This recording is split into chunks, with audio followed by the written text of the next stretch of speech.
Are you wanting to create a highly prosperous photography business doing what you love? Or maybe you have a great business already and want to up your game? Then you're in the right place. Master craftsman photographer Lucy Dumas and her guests are here to support you on your journey. Now here's your hostess and tour guide, Lucy. Well, hi there. Thanks for finding The Profitable Photographer with Lucy Dumas here on YouTube.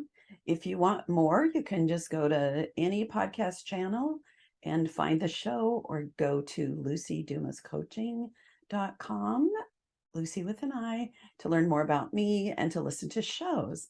And thank you for subscribing, sharing with your friends, and I hope you enjoy. Bye for now. Are you wanting to create a highly prosperous photography business doing what you love? Or maybe you have a great business already and want to up your game? Then you're in the right place. Master craftsman photographer Lucy Dumas and her guests are here to support you on your journey. Now here's your hostess and tour guide, Lucy. An expert is someone who knows some of the worst mistakes that can be made in his subject and how to avoid them. And that is a quote by Werner Heisenberg.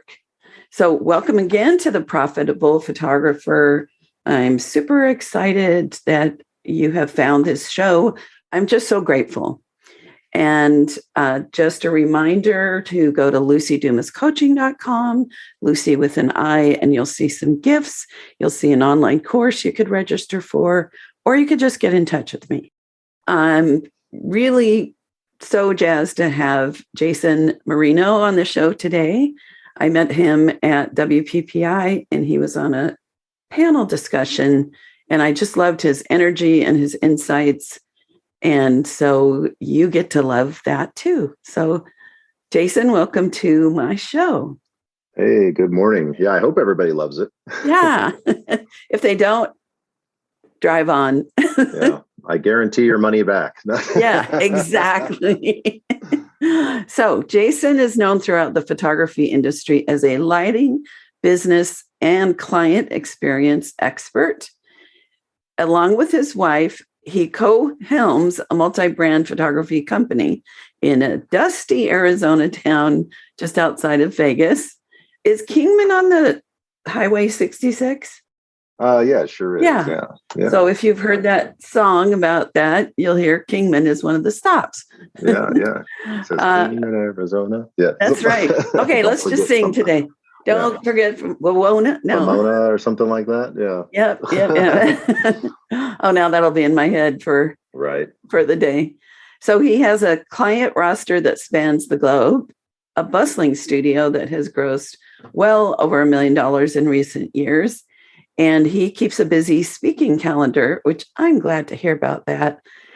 And he makes regular appearances at notable conferences and educational summits. So Jason, thank you so much for saying yes.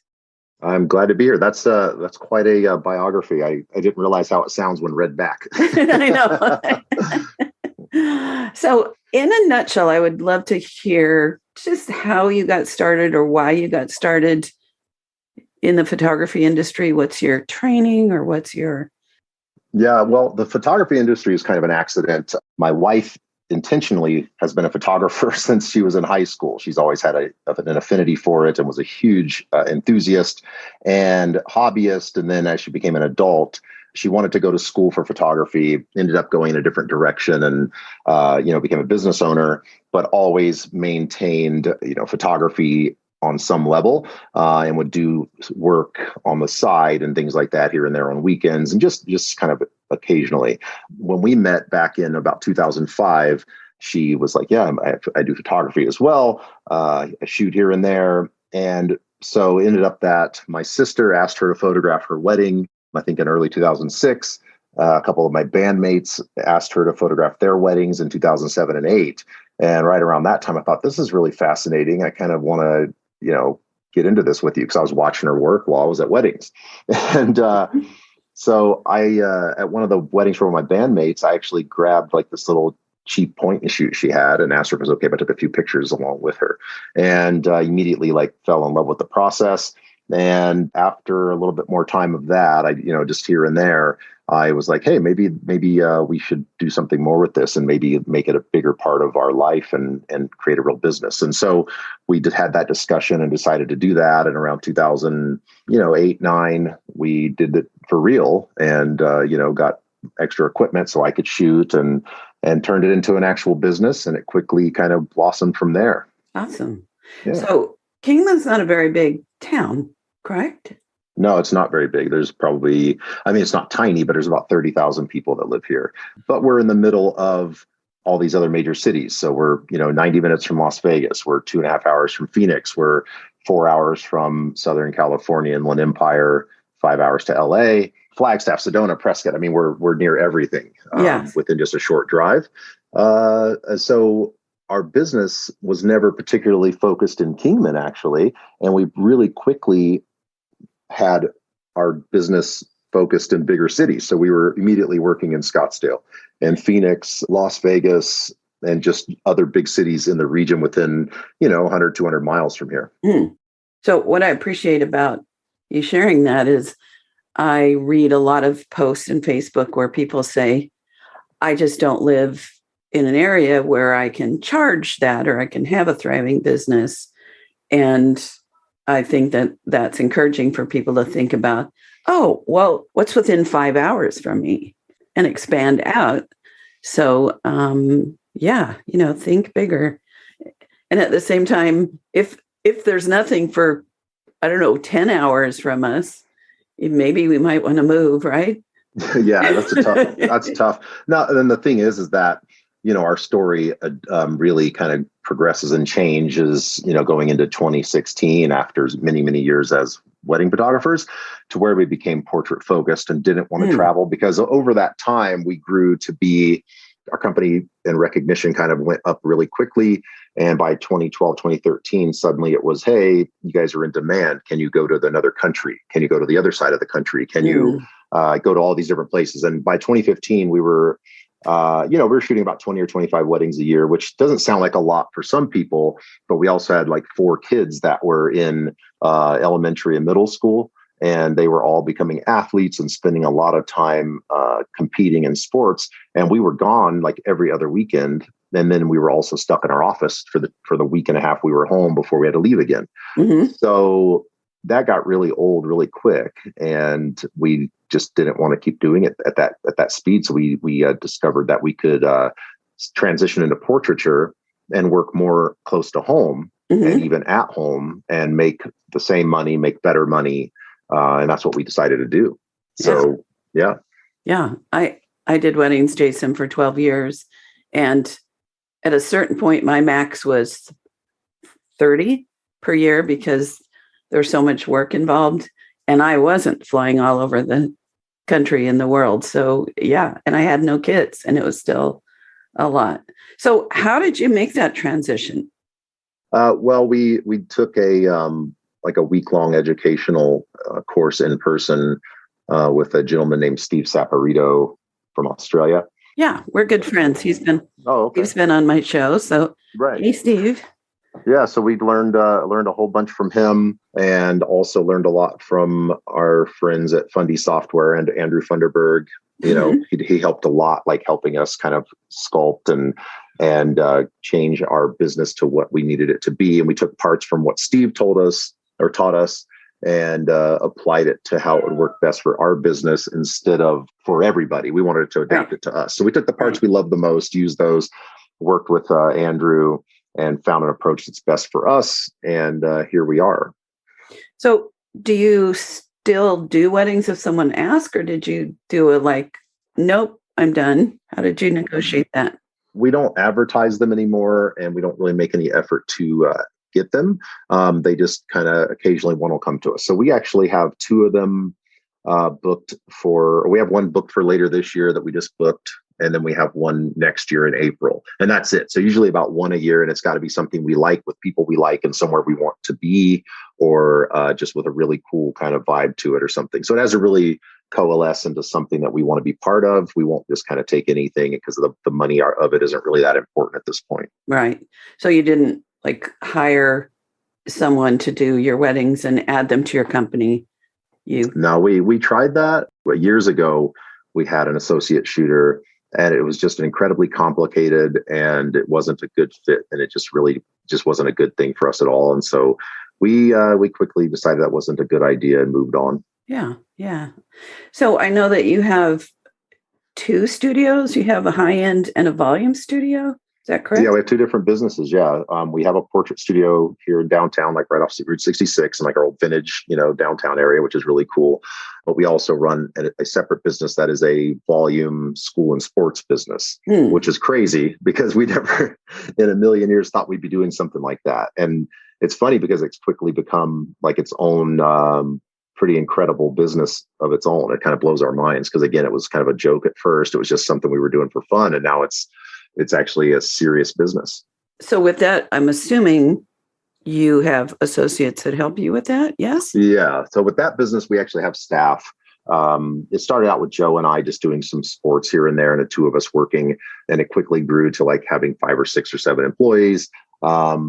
And then we realized that we don't want to have to do the shooting for that either. And it's very formulaic. So if we just basically get everything down to where we can show up and manage the situation and just kind of make sure everybody's going good and keep a lookout on things and deal with like interacting with the staff at the schools and stuff, we can allow other people to take pictures. And so that's what we've worked really hard to do. Right. And then by adding automation processes to our workflow after the fact, it's really changed a lot of things. So we use Photo Day, which Photo Day manages everything from all the marketing to the parents and everything like that. And deals with the schools, deals with fulfillment through our lab and everything. We use AI software like Fido, which is part of the image salon. And their software goes in and actually does the color correction and exposure adjustments and all that great stuff for our pictures. And we don't have to touch them. And then we also use Aftershoot, and Aftershoot goes in and culls our pictures for us and finds the best ones from what we photographed. And then we even use auto cropping software from PixNub that does like auto head sizing for us and crops the pictures automatically. So we basically got it down to where we just import photos and kind of walk away and go drink coffee, watch TV or whatever, and we get to come back and make money. Yeah. So I like it. It's pretty cool. So do you have two separate websites and sort of branding and everything so they don't get scrambled together, or are they both in the same websites and such? Yeah, it was very important for us to differentiate between the two businesses because one business is very much a luxury business where a client that comes in is being treated as if they're buying, a supercar, they're buying a Ferrari, they're coming in and it's a whole other level of experience. And with the volume brand, you don't have time to do that because it's all about numbers. It's very much just business. Of course, we have good customer service. We still take care of people the same way we do in our luxury brand, but we can't dedicate 90 minutes on the phone with somebody with that brand. So we have two separate brands, two separate names, and we keep them apart from one another so that no one conflates the two. And we don't have to worry about people saying, hey, I'm disappointed that you didn't give me this kind of treatment when you had a $20 portrait for my kid. Right. Yeah. Do you use the database from those people to give them the opportunity to discover your luxury brand, or are they kept completely separate? So there's ways you can do that aren't intrusive, but we don't take that this the database and start sending them emails and spamming them. You can drop a marketing flyer in through your lab into like the packets that go home with the pictures. And so it could say, hey, inquire about senior pictures or something. We could drop those in all the ones for like the freshmen, juniors, and sophomores and juniors at a high school, for instance, so that they can think about that when senior year is coming up and know to reach out to us. So we can do little things like that, but we don't do any type of direct marketing otherwise. I've thought with some of my coaching clients who are doing some volume, but seasonal, them offering a gift certificate to people that have purchased a bigger package, let's say in a holiday session of a complimentary session or something. You probably have so many like volume, I'm guessing is big volume, thousands and thousands of people. So yeah. And we probably aren't doing things the right way. Like it's not that we do it the best way. we probably could try to take advantage of that more. I suppose that we are at the point where we're happy with the size of our company and don't want to work any more than we do. And so I know it sounds crazy, but we're just want to coast where we're at. We're good. Yeah. And before, like if people saw me speak, people are going to be surprised to hear this too, because I just started kind of talking about this in the last 6 months, but it all kind of changed in the last, this past year. Since the new year, we decided that we were good and we're happy and we don't need anything else. But before that, it was like, hey, grind, make as much as you can. And now I'm like, no, I want to relax. Yeah. I had an interview with my friend Mitch Graff, who teaches motivational, not just to photographers. And his goal is to help people live like they're like it's the weekend all the time. Yes. So sounds like you decided, life is short. Why am I doing this?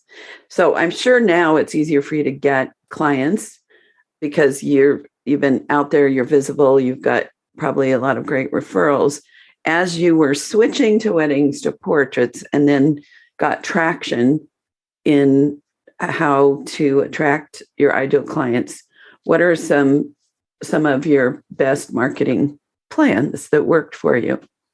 Well, so Joe and I have never been like considered marketing experts, and we've been fortunate that, as strangely as it sounds, being in a small town has been helpful for us when it comes to our portrait business, because we are the big fish here. Everyone knows us. Everyone knows my wife. She's been here most of her life. And so that definitely opens some doors, but we also back that up with, being excellent at what we do. But what some of the tips are and some of the things you can do and things we've attempted to do is by building relationships with some of the bigger corporations here. Like the hospital here is the biggest employer in the county. And we have great relationships with the hospital and work with a lot of the, we go in and do headshots sometimes for the residents and things like that, and some of the doctors. And building relationships has really been the number one thing that's worked for us outside of any other type of specific marketing. So, doing headshots, for instance, for a realty firm, those guys remember that we're photographers because we bring them into our studio and do their headshots. Well, when they're in our studio, we talk to them about the other work we do very casually. And we casually bring up the artwork on the walls and casually bring up albums. And people always tend to find their way back to us because they're like, hey, I came in for a headshot and I got a kid graduating next year. I'd love to talk to you about senior pictures. So it's been relationship building. It's really been number one. And it doesn't really matter who we're building those relationships with. We're just always trying to solidify and create more relationships. Right. So you've got a storefront studio in town. So you've got that built-in advertising of somebody just walking by and being like, hey, there's a studio there. And your work, oh my gosh, it's so dramatic and like you have a lot of energy. I'm sure people can figure that out. You have like a really comfortable intensity. And when I see your work, and I'm assuming Joe is also photographing, but there's like this skill you have of lighting and adding power and such that's sort of like the polar opposite of my work, which is all soft and mushy and natural light. So I'm always really excited to see somebody doing some things that I think, oh my gosh, I wouldn't even know how to do that, but I love it. So that's very kind of you to say. I think that Joe and I express ourselves. I mean, not that we're any different than anybody else, but we really express who we are, and you see who we are in the photos. And when you look at me, I look like the photos I take. And you look at Joe and she looks like the photos she takes. And when you bring those two things together, I was a street kid and got into like punk rock bands and was a musician for like 20 years. And JoAnne's always been more of this like very classy person who is accessible, but likes luxury and likes to just kind of surround herself in luxury, but be accessible. And so, casual luxury and with a little bit of like punk rock vibe to it is kind of what our photos look like. And it's accessible, but it still sets itself apart and it's very cinematic. And I think that that's really where it really kind of defines us as cinematic, accessible luxury. Yeah. Well, what I love, branding is one of the things that if I were just changing my career completely, I'd go to school to be a graphic artist and specialize in branding. And what I hear in that is you have found a way to have people know what to expect and have a cohesive experience, that all the things you put out there, and I'm assuming if I looked at any handouts or anything with your luxury brand especially, it would seem very much like you and Jo, that it's not like I've given classes on branding and I took 2 photographers, Jesh DeRocks, you might know him. He's good friends with Steve. That's how I met Steve. Do you know who Jesh is? I don't. Well, he's a very soft, very poetic. And then at the same time, there was, his name is escaping me, but he always wore shirts with like the Harley Davidson angel flames, and he had a faux hawk, and his website was very like him, and Jesh's was very like, it asked you questions and then said, "Oh, hello, angelic flower. How's your day today?" And I would show people these 2 websites and say, what if you saw this one with the guy with the faux hawk, only Jesh showed up? Right. That would be confusing. And so what I'm getting is that people are drawn to what you do because your quote unquote branding, your identity, everything you put out there is very copacetic. I like that word. I don't know if it's the right one for this. Yeah, it's a good word. Like it fits you. Like you're bringing your whole authentic self. She is. You found a great way to have it be a nice combo package. So yeah, that's precisely what we kind of discovered. And not that we're doing anything special, but people hire us because they want to be around us. And yes, we have to take great photographs, but that's the easy part. Like we know how to do that. Mm-hmm. The part that requires effort and struggle and all the hard work over the years is learning how to be authentic and then mm-hmm. deliver that to people in a way that they can understand it and it's digestible and palatable, and they don't feel either intimidated by that or unimpressed by it, but somewhere in the middle. Mm-hmm. And we want people to see that we're successful. We want them to know we're successful because successful people want to be around other successful people. Yeah. And so everything about our image, we're comfortable showing accessible luxury in the way we act and the way we dress and the way we carry ourselves in public and the way our personas are online. It's very much 100% who we are. And that authenticity, I think, is really what shines through and attracts people to us. Yeah. Yeah. Like me, hearing you speak and being like, oh, he's got a lot of good stuff he's putting out there. And selfishly, I thought, I want to talk to him for at least an hour. So I always have this hidden agenda. Right. No, that's okay. I mean, agendas are good as long as you're like genuine in approaching them. Right. So that's probably what has helped open doors for me personally through my life, because I struggled and on and off my whole life with ADHD. I had a really difficult time in school, just getting homework done. And so I actually am like a high school dropout. And I did a little bit of college here and there over the years, but I don't have any type of degrees. But I was always really, really good at opening doors and presenting myself to people and getting opportunities. And I think that's probably outside of my wife being a really stable driving force in my life, my ability to open doors and use the tools I have has been why I'm able to get where I'm at. Mm. So I have had several coaching clients and friends in the business who also have diagnosed ADHD. And so I would love to have some tips from you about how to navigate that, how to use that to your advantage, how to not just be kind of lost in the starting this and then, squirrel, doing something else. I think you have some tips for us. Yes? Well, I can give you some insight for sure. So, yes, let's have insights.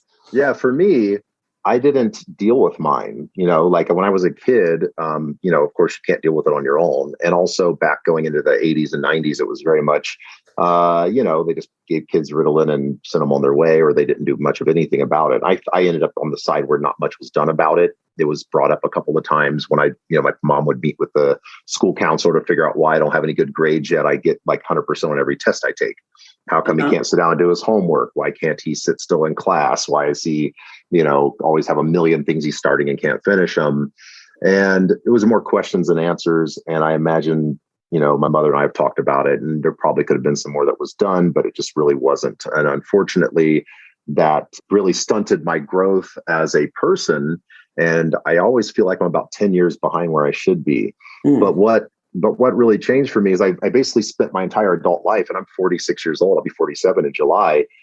I spent my entire adult life like failing forward, you know what I mean? Mm-hmm. And moving a little bit, getting a little bit better all the time. My life was improving here and there, but just absolutely struggling and having frustration and anger and just disappointment constantly. And it was normal for me. I thought that's just what life was like.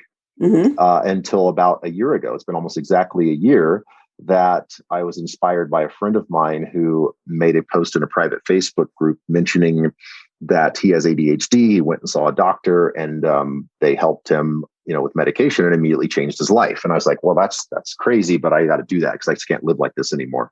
So I called my doctor right away, which is hard when you have ADHD. Picking up the phone's hard, but I just decided I had to do it because I was so motivated by my friend, and I did it immediately instead of pushing it off. Got an appointment. Within a couple of weeks, I was in seeing a doctor and had medication that within literally a couple of hours of taking it completely changed my world. Wow. And so I went from being a person who, for instance, getting to do this interview with you today would have created an incredible amount of anxiety for me. And not because I don't like talking, not because I don't enjoy doing it, but because thinking about having to do it is one of the hardest things in the world. And having to sit down and just do it is so difficult with ADHD that you become almost paralyzed from it. And I do a lot of public speaking, and I've done a ton of entertaining over the years, and all the things that lead up to getting on stage to speak, or getting on stage to perform at a show, or writing a presentation for a conference. Those things cripple you, and you only are having fun when you're on stage or when you're giving the talk. But all the prep work is absolutely dreadful, and it comes from the inability to focus. But then what drives you to go get on stage is because you need a dopamine response. So it's this sick cycle where basically, it's a neurodevelopment disorder where you don't have any dopamine. And so you're always looking for a dopamine response and something to give you excitement, but you can't get yourself motivated to get to the place to get it. Yeah, it's brutal. Yeah, I can relate a lot to that anxiety with photography. Was always nervous on the way, especially weddings. One of the reasons I had to retire as a wedding photographer is just the stress of holding that awareness that 6 months from now, 3 months from now, next week, I have a job. I have to be there. I need to be healthy enough to do it. All that stuff just wore me out. Whereas if someone knocked on my door that day and said, everything's ready, come shoot the wedding, cool. So I understand that. And especially in these COVID days where it's very, very quiet around my house, I notice that anxiety more about some things that are just easy, but the thought of it creates that. So, are there other tips that are, and I, for one, I'm really excited to hear that medication is giving you it sounds like a whole new life in a way. Yeah. Yeah. Well, so I guess I'm not super comfortable giving tips because I'm not a mental health professional, and I can only tell you what works for me and how it works for me and why. But giving tips, I don't know if it's helpful because I don't know enough to be helpful. Okay. It could be dangerous, right? But I think that the biggest thing you do is not sit on your butt and go get it done. Yeah. So when I guess I'll just see if I can ask it in a different way. Are there some other strategies that help you, especially in your business, to get things done that need to be done, be focused, relax, whatever would support other people, where it's a challenge for them as well? Yeah. So basically Siri runs my life. I basically had to learn to make myself ask Siri to do everything for me as far as setting reminders or putting things in my calendar. Mm-hmm. And it's become a huge tool for me so that I can really minimize forgetting things, because that was a huge part of it too in the past. I don't really have that problem anymore, but my inability to remember to do anything was a huge impediment to success. And now the cool thing is that I just tell Siri to do X, Y, Z. I'm good. And it's in my calendar. It pops up. It reminds me to do something and I just go do it. And my medication helps me to just go do it and not feel like I have to blow it off. And I get joy now from sitting down at my desk and just grinding out like a talk that I have to give. It's fun for me. Whereas before it gave me an absolute like just paralyzing anxiety and breakdown where I just don't want to deal with it. So, using lists, using calendars, using reminders and tasks are paramount, I think, to making this all work. Especially if you don't want to use medication, and not everyone's into medication. I'm a big science person, and I love science, and I understand science. It always was my favorite subject, even though I failed out of school. So I'm a big fan of learning and education and reading and studying, and I'm perfectly happy taking medications that are safe and established. So, for me, I was glad to get medicated, and it's completely changed my life. It's made my relationships better. I'm easier to get along with. One of the strange side effects for some people with ADHD is that you are angry a lot because you are overloaded just trying to get through the day. And so I could find myself thinking of something and trying to function. And my wife or one of my kids would come in and ask me a question, and I was immediately like aggravated. And I didn't realize I was doing it. It's something that they're always like, why are you in such a bad mood? I'm like, I'm not in a bad mood. I'm fine. And then, and I had no idea. But I was mad all the time. And as soon as I started taking medication, that all went away. And it was so many just light bulbs going off from the medication helping me that so now my relationship with my wife is like a million times better. I'm so much easier to get along with. I'm not mad all the time. And I actually can tell now what real emotions are versus these ones that are just happening because of an inability to, create dopamine and be able to function through the day. So Jason, thank you for sharing that, because I have some family members that just the slightest something and all of a sudden they're explosive and they are diagnosed ADHD. I don't know if either of them are medicated. One of them, in order to be successful in college, there was actually a term where she took a class on her ADHD and how to navigate classes and get things done. And it was really, really helpful for her. And she graduated, high grades with honors. So, yeah. That's great. The other thing, have you ever heard of the Kolbe test, Kolbe? I don't know. I probably have, but I'm not certain. So it's like a 20-year-old thing, that was more of a thing quite a while ago, but it measures how we accomplish things in life. So it's not a personality test. It's just about that when you take the test, there's 4 categories and you'll have a score on each one. And one of them is called Quick Start. And I'm very high in Quick Start, which means I have ideas all the time. My brain is always running, and I'm willing to leap without having the parachute completely built on something.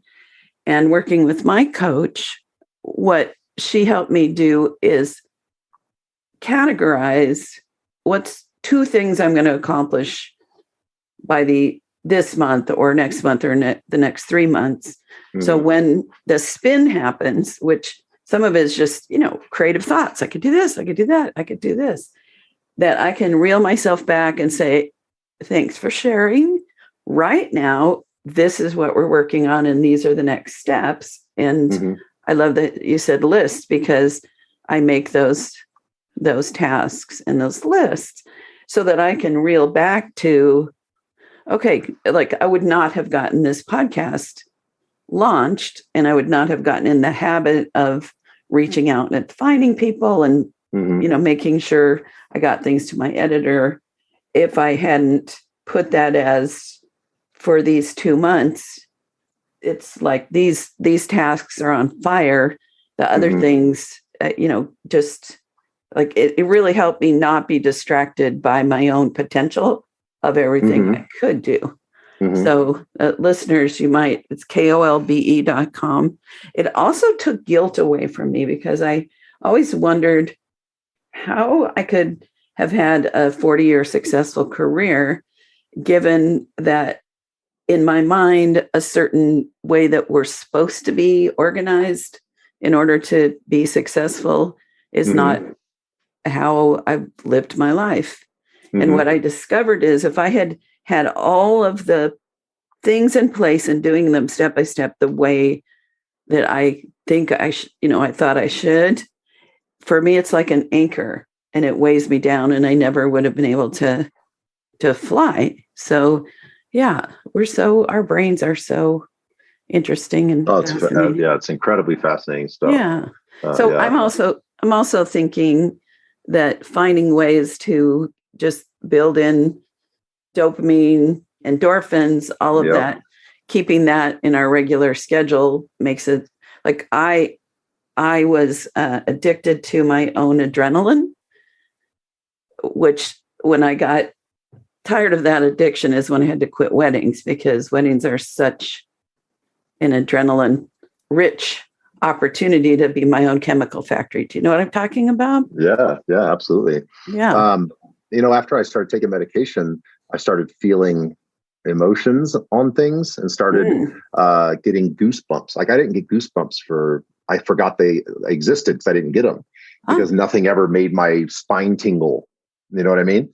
I never got that excited or got chills or anything like, oh, it gives me the chills. Like I didn't get that because there was no dopamine being released in my brain from something that should elicit an emotional response like that.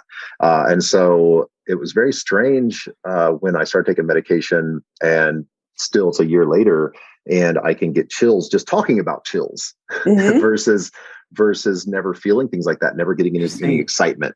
And so you're always looking for this dopamine rush, which is very much why I became an entertainer.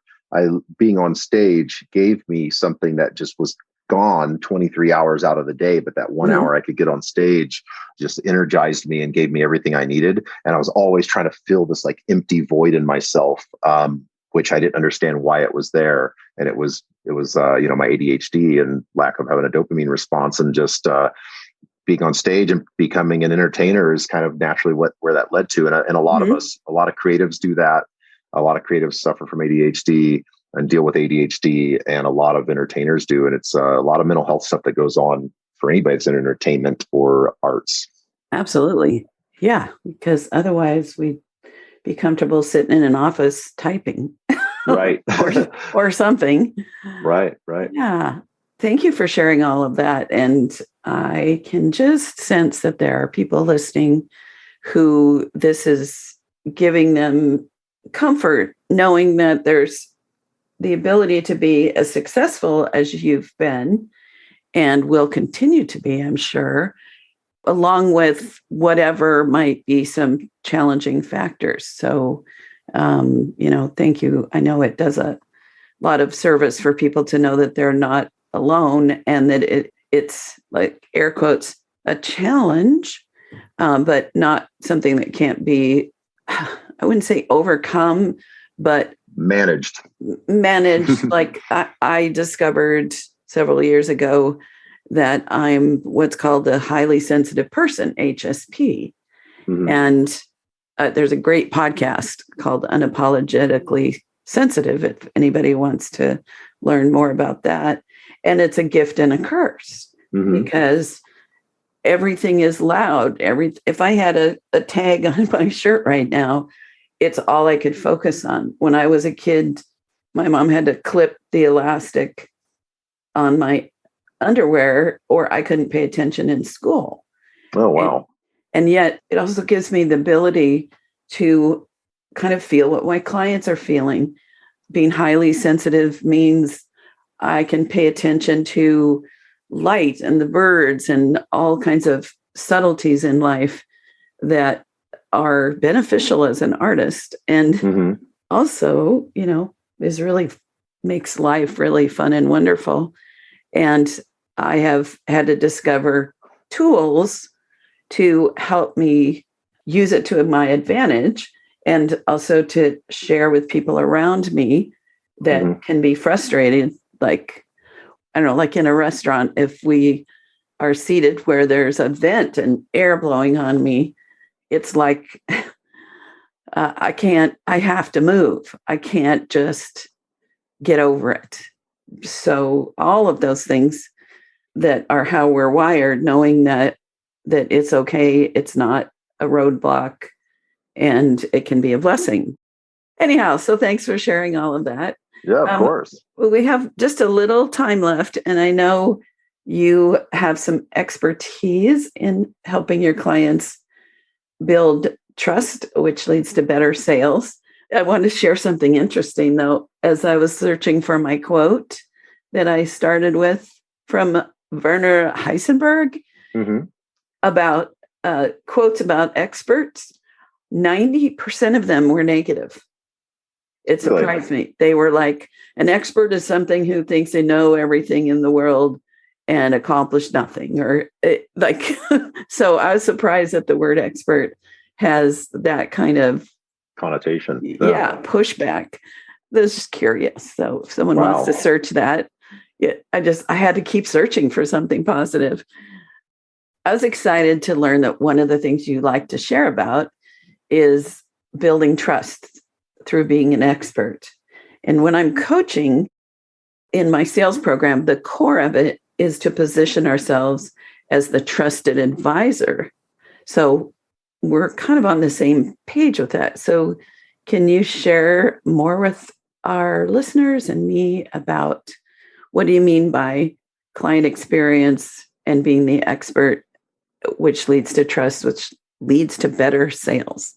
Yeah, I mean, you explained it pretty well, but essentially, when people are confident that you know what you're doing and confident that you're going to lead them down the best path, they're okay letting you lead and letting you guide them through an experience, whether it be taking the Appalachian Trail and expressing your expertise and how you're able to be the leader of the group doing that, or whether it's sitting down with a client discussing how best we might be able to serve them in creating artwork for their home or creating an album for their coffee table, whatever the case may be, helping them see that we are a great resource for them and somebody that they can respect and understand and gets them, and also can push back against possibly ideas that would be ineffective or bad for them. They learn to trust us from that. And so a good example of that would be, if you have a client that lives in a apartment in Manhattan and the whole thing is just glass and it's just beautiful and there's not a lot of wall space, but they're sitting there telling you that they love wall art, you might have to say, well, look, I understand you love wall art, but if you purchase a big piece of wall art from us and have nowhere to put it in your home, you're going to be really disappointed here in a few weeks when you get it. You might be better served with albums, for instance. You might be better served doing a piece of artwork that can be freestanding or a piece of artwork that can hang from a ceiling. But let me help you show you what that can be. And then they're going to go, oh, I hadn't thought of that. That's a really unique idea or a way of approaching what I thought would have been good for me because I saw it somewhere else. But it doesn't quite fit them. And so those kind of things really help people go, oh yeah, all right, I got it now. And that kind of stuff is where you start building trust with people. People always say the customer's always right. And if it's a hamburger, yeah, probably. But when they're spending, $5,000 on a piece of artwork, it's important for us to explain to them how come sometimes it might be better to get a different piece or to get a different style. Right. Same thing with into automotive sales. I'm a big car person. I love cars. And, if you walk into a car dealership and you got 3 little kids in tow and a baby in a thing over your shoulder, and the guy tries to point you to the Corvettes, it's probably a weird kind of exchange. It's like, hey man, you need a Corvette. It's like, I got 3 kids right here, man. Why would I need a Corvette? And picking up on those types of signs, and instead of making assumptions, asking questions and listening to your clients and understanding what their needs are, then giving them solutions is what's going to help them see you as an expert, which is what then builds their trust in you. So if I were a car salesman and someone comes in with a bunch of kids in tow, I'm going to say, hey, tell me about your family. Tell me about what you're looking for. Tell me about your needs. Tell me about your lifestyle, instead of just going, hey, I got a really expensive Corvette here I could sell you. Right. And that's what I'm talking about. Yeah. And what I'm hearing is maybe you already did this before hanging out with the great and powerful Steve Saporito, but his discovery calls are pretty much what you just described, right? Build the relationship, find out what they need, gather information. You had a great list there, and I thought I'd remember it, and then I didn't write it down. But am I on track there? That you? Yeah. I mean, beginning? we don't necessarily do those because those weren't something that worked for us. But we still make sure we listen to people and at least get a really good understanding of what they need, so that we're not leading them down the wrong path. And I'm sure that's it's a much abridged version of Steve's way of doing discovery calls, where he may spend 10, 15 minutes, 20 minutes, even a half hour talking to someone and really peeling back layers. We're not getting that involved because that didn't work for us, but we're definitely listening to people and letting them share with us and asking questions that can help lead us and them to the place that they probably need to be. Right. So what I hear, which I do as well, is that you're establishing yourself as the leader. Right. And for me, I'm always pre-qualifying my clients, potential clients, to see if they can be led. If they give me a lot of pushback, if they insist on things, if they only care about the money, if they want to negotiate my prices, if they want to tell me exactly where and what time we're going to do a session, and I know it is not a good idea and it's not the right time, and they insist on it, then I know I'm not right for them, because I'm the driver of what I do. Yeah, absolutely. I mean, because and an example you're giving is if you went ahead with what the client was saying and you went ahead and they said, look, I want to take noon photos, summertime on the beach, then have this beautiful skies and all these, dramatic looking, backgrounds, you would have to push back and say that doing that at noon in the middle of the summer is not going to give you any of the things you're asking for. But if you just showed up and did it, your client's going to be mad at you. They're not going to look at themselves and go, hey, I probably shouldn't have demanded to do a noon shoot in the middle of the summer at the beach. I probably should have listened to my photographer and do it at sunset or an hour after, whatever the case may be. I should have listened to my photographer. And that is really where you would have to say, if they don't want to let you be the expert you are, they obviously don't trust you right off the bat, and they don't want to learn to trust you. And it's not a failing necessarily on your part, although it can be. But you have to be really, really, really confident. And if you're not confident, you have to act as if you're confident. And it takes a lot of work to get there. Acting as if anything, when you're not great at it, is a real skill. And that's something that kind of I was talking about earlier that got me through life and kind of helped open doors for me was acting as if I belong in certain spaces where I obviously didn't, but I helped convince people that I did, and it opened lots of doors. And it's how I kind of got through life until got to a point where I actually truly did belong. So how is it that you felt in some circumstances like you didn't belong before you started acting as if? Well, it's you can walk into a place and you stand there and you realize that the things that people are talking about are things you just literally have no understanding of. No matter what it is, whether it's photography or whether it's business or politics or writing or education, any topic really. So what I did was I loved reading. That's the one thing that I could sit down and do, and I love to just learn about things. And so my natural curiosity helped me to develop at least a small understanding of many, many topics. And so I could come into a space and at least listen and understand what was going on, and then come up with something to say that was either poignant or funny or got people's attention, and then got them to want to engage with me. And then I could kind of steer things into a place where I was comfortable and build relationships that way. So it really is it's strange to say it, but it's manipulative, not in a negative way, but it helps you survive. It's a survival tool.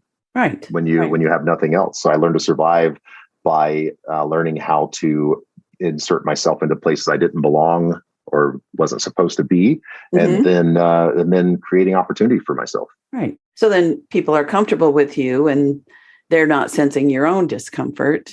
What I love about being an entrepreneur is any areas where we are not as strong.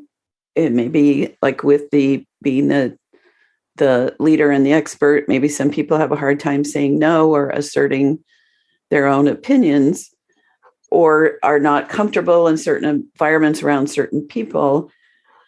When we realize that overcoming those challenges makes our business thrive, surprise, surprise, those challenges also make us more comfortable in our skin and in our other life. And do you know what I mean? That it's like, as we grow, it pushes us to grow, and then we're more able to say no in our personal life and things like that. Does that make sense? Yeah, absolutely. And I like to refer that as the art of saying no. Yes. And you got to get really comfortable not needing, you want to get to a place where you have to be okay saying no and turning down things that don't work for you, because you aren't worried about the money, and not worried about it, not because you have a bunch, but because you know that if you say no now, that you can generate revenue the way you need to do it later. And it's okay if if you don't get the $75 job when you're just starting out, if it doesn't feel right, and waiting for the right opportunity that might come just a day later or 2 days after that. And we quickly figured that out, that saying no to anything that we don't want to do actually helped us make more money than we ever thought we could. And I have a really good example of where not saying no to somebody actually cost us an incredible amount of money, and it still does to this day. Going back to around 2015, a local photographer who isn't a photographer anymore, I don't think she's even around here anymore, but she asked us to photograph her small wedding. And the whole time we this isn't a good vibe. I don't really think this is going to work out. And we didn't listen to ourselves, and we just said, sure, we'll do it. So we booked it, and then and then a month goes by and she hasn't paid her deposit, and a little more goes by, and she finally paid a little bit of money, and we're like, she's never going to pay our rate. It's never going to work. About 2 months later or something, we get a call from a longtime client who we've done all of their kids' weddings. We've done all their family portraits for years, and they were spending $10,000 every year on brand new wall art, replacing it all in their homes. They would literally go through and take all the wall art down, have a new shoot, and buy all new wall art every year. Again, weddings, albums, everything. This client calls us up and goes, hey, our kid's flying in from overseas and they're going to get married, and it's on this day. And I go, oh my God, we have that other wedding that day. It's on the same day as this wedding we should have said no to, and we knew all along it wasn't going to work. And we tried to figure out a way to work around it, and we just couldn't. And we confirmed with the first client that booked, the one that wasn't being really reliable, that yes, everything's cool. Yes, we're going to do the wedding. It's all fine. I'll have it all paid off soon. So we had to turn down this other family who we'd worked for years and made a fortune working for, and they loved us. And then about a few weeks later, the first client calls back, goes, hey, wedding's off, not doing it, ain't happening, sorry. And we're like, oh, great.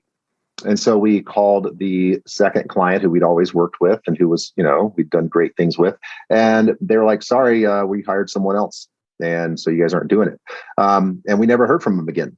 And No. so we see them occasionally and they're like, hey, how's it going? But they've never asked us to take another photo. We see that they are now using another photographer for all their family's photos. All their kids are adults now and they have families. They're doing all their pictures. And we've literally now 7 years later have never worked with them again because we told them no one time. And we're probably talking about somewhere in the area of $75,000 in revenue we lost because we didn't turn down the wrong client. Mm-hmm. We should have, and we didn't listen to our instincts. Yes. Powerful lesson. Right. There was a wedding, the last wedding that I ever booked where I didn't feel like it was a good idea. It kind of became a competition between me and a couple of other photographers. And so I ended up wanting to win the job, even though I didn't feel good about the job. And it was a horrible day. And I realized, oh, I kind of lost. I didn't win. And I said, that's the last time under any circumstance, I'm going to say yes to something that just doesn't feel right. But also I learned the hard way. You have to be careful how you turn somebody down. And that's a whole other story, but it cost me many, many, many weddings and referrals because I told somebody we weren't a good fit. Mm-hmm. And even though she was ready to book me, then she went and told everybody in the industry all kinds of things that weren't true about me. So, which it still would have led to disaster if I'd have done the wedding because she's a horrible person. But no, that's tough though. And in the big picture, it didn't hurt me in life. It's all part of business. Well, we are running out of time. I'm sad about that because I think there's a whole other hour that I'd love to chat with you. We'll do it again sometime. Yeah. So 2 questions. You bet. How can people get in touch with you, see your work, kind of get in your world? So they can follow us on Instagram and they can always write us and say hi there. Our Instagram handle for our business is at Imagine Photo AZ. Just Imagine Photo AZ. My personal is just the Jason Marino, THE Jason Marino, MARINO. So they can follow on either of those if they wish, and feel free to say hi anytime. Our Facebook is just under Imagine Photography. If you type the URL, it's just like fb.com/Imagine Photo AZ. So we'd love to have you guys follow us there. And again, reach out, say hi.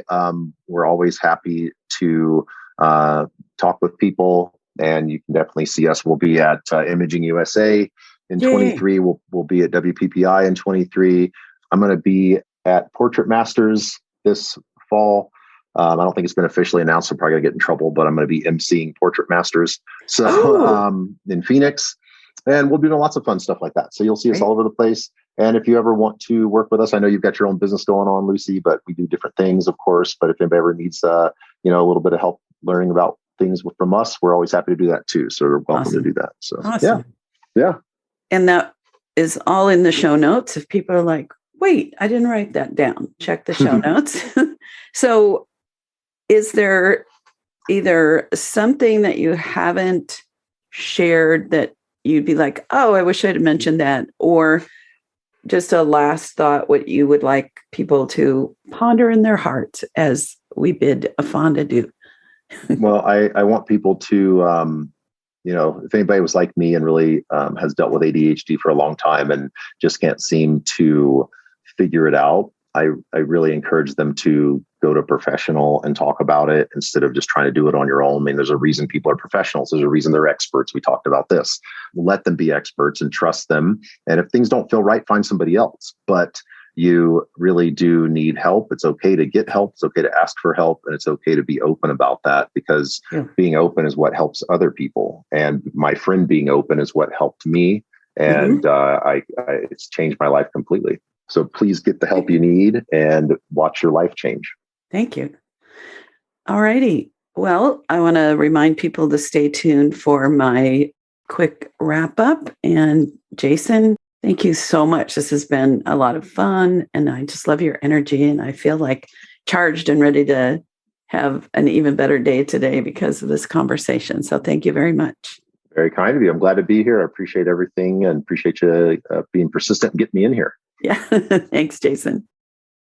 So hello and welcome back to the final part of today's conversation with Jason Marino. Remember to go to lucydumascoaching.com, Lucy with an I, for some ways to get in touch with me if you have questions or anything else. So just a little quick wrap up here, which I'm thinking is going to be a little bit of a challenge because we covered so many things in just such a natural way that taking notes on it wasn't like a step 1, step 2, step 3.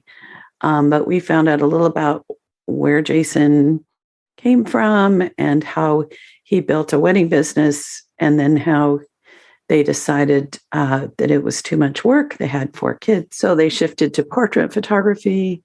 They live in a small town, which gives them a lot of visibility, but they get work from big towns within 4 or 5 hours from them.